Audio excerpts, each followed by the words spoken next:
Hello everybody and welcome back to another episode of Rate That Cryptid.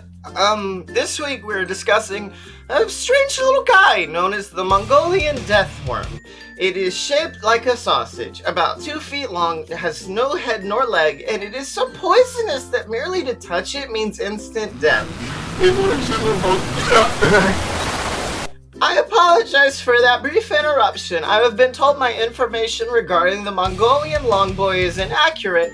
He is a very long, lovable boy with a big smiling face, and he gives really good hugs. And that's what we know about the Mongolian Death Worm.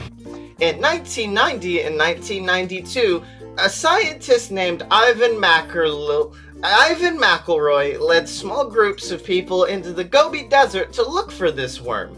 Inspired by Frank Herbert novel Dune, also a movie in which giant fictional sandworms could be brought to the surface by rhythmic thumping, McElroy constructed a motor-driven thumper and even used small explosions to try to look for the worm. He used information from a fictional novel to attempt to search for the Mongolian Death Worm.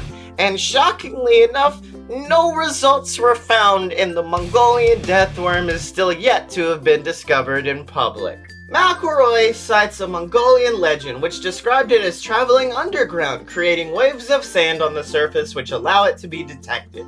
It said it can kill from a distance, spraying venom at prey or by means of electric discharge. It primarily lives in burrows underground, only rarely coming to the surface, according to Wikipedia.com. Now, when you talk to me, the host of Rate That Cryptid, and you tell me all of this information, you know what I hear? I hear about a misunderstood big boy.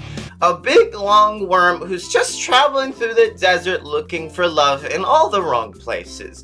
Perhaps if he was coming to your home and you let him in and treated him with love and respect, maybe these rumors wouldn't come true about the electric shocking, venom-spitting bad boy known as the Mongolian Death Worm. It is with this information in mind that I tell you I have to give the Mongolian Death Worm an 8 out of 10, which could be easily adjusted up to a 10 out of 10 if he would just learn to get out of the house once in a while and maybe come out to Dave & Buster's.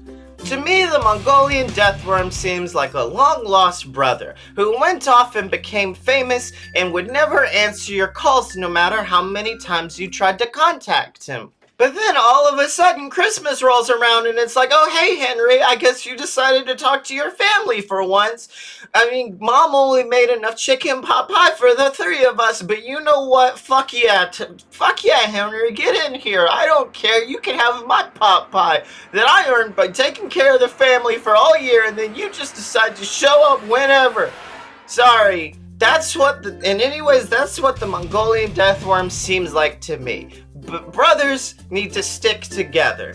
And that's why if the Mongolian Death Worm knocks on your door this Christmas Eve, let him in. And maybe we'll turn this Mongolian Death Worm into a Mongolian hug worm.